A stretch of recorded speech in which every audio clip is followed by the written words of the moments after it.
महातल लोक है, जहां पे कि कद्रु के सब जो पुत्र जो है, कश्यप, कद्रु पत्नी जो है कद्रु है, नागमाता है, उसकी सब पुत्र वहां पे निवास करते हैं।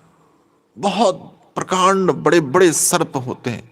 वैसे कद्रु के समस्त जो जो पुत्र हैं वे हिंसक नहीं है, कई उनमें भगवान के भक्त भी हैं। अष्टकुल नाग के बारे में पद्म पुराण में वर्णना है।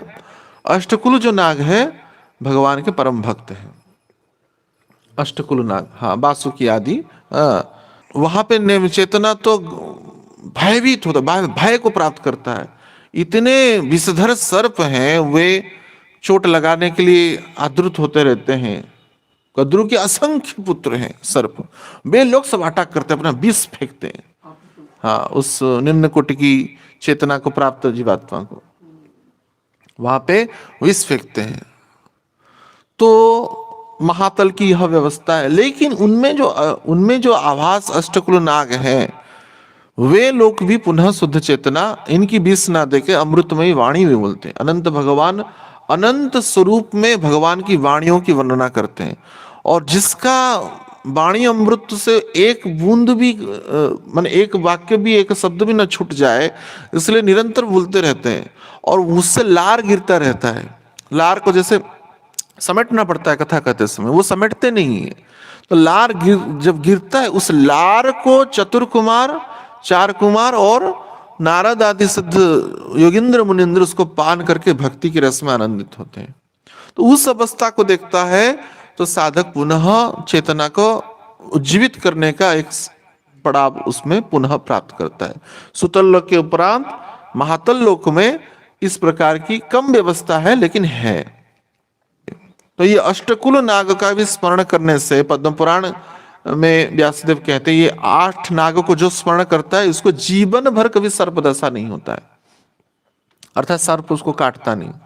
ये बहुत पराक्रमी है। ऐसा नहीं कि अनंत भगवान अनंत के आगे कालिया का कुछ चलेगा, कुछ नहीं चलेगा। तक्षक तो भक्त के रूप में यहाँ पे गिनती किया गया है, और किसी का नहीं चलेगा। अर्थात इन अष्टकुल नागों का जो स्मरण करता है उसको जीवन में सुरक्षा भी प्राप्त होता है और भक्ति के सूत्र भी प्राप्त होता है।